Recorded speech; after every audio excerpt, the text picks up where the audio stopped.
Okay, I want to talk to you about something that you might not have thought much about up until this point. And if you have, great for you. But for now, I want to talk to you about the pro designer's mindset and really just mindset in general.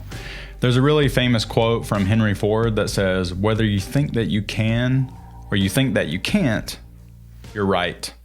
I tell this to my kids all the time because it's so important to really understand what you're actually capable of. So there's a couple of things that I want you to think about, really just kind of resetting your mind to a baseline for learning, resetting your mind to get prepped for learning, and kind of reprogramming your brain to become, instead of dismissive about certain topics, become curious about certain topics. And this goes for stuff in the course or even things that you see online or read on Twitter. Instead of being instantly dismissive about a certain topic, it can be really beneficial and helpful for you to become curious about why that person said that thing, or what is their motivation, or what caused them to say that. Similarly, for the lessons in the course, just become curious about why that's being taught or explained that way instead of instantly dismissive. I also just want to stress the importance of learning the fundamentals like typography, color, layout, style, all of the ones outlined in the course. These are the fundamental principles that are going to last a lot longer than specific design software or the corner radius trends or whatever might be trending currently. I want you to really focus and embrace the fundamental aspect of these lessons. And I also just want you to be prepared to concentrate and try really hard.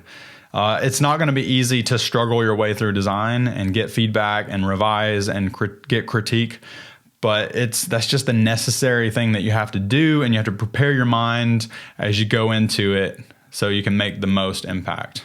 I know that design is hard, but it only gets easier. You just have to trust the process and put in the reps the same way that you would go into the gym and start working out for the first time after you haven't done it in a while, or if you've never done it, it's gonna be painful when you first get started. And watching all of these videos, it will help you incrementally improve your design abilities, but it's not gonna be nearly as effective unless you actually design the things that are assigned to you in this course. You know, watching and getting information is one thing, but actually applying it and putting it into practice and arming yourself with those skills, that's going to be a huge, huge advantage over just watching all these videos.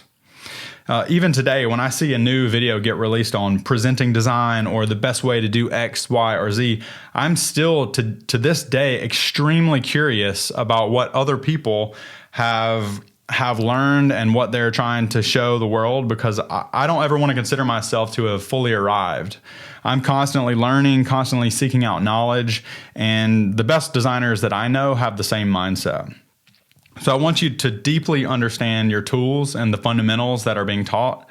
I want you to deeply understand your surroundings, know who to ask and how to ask certain questions that would inform your designs. And I also want you to deeply understand the problem that you're solving for in business and where things are headed. So as we start talking more about user interface and user experience and how all those things converge, I just want you to be aware of your mindset and how you're thinking about these things. So the big key takeaway is to have a beginner's mindset. That's going to be critical for learning and absorbing new material. It's also a skill that's required for approaching really any new design project that comes your way. You're going to have to empathize with users that you're designing for, and you're going to have to kind of take on that mindset as you design. So kind of a random lesson that doesn't specifically have to do with practically designing things, but one that is pretty paramount to the entire process. So let's get our minds right and let's keep moving forward.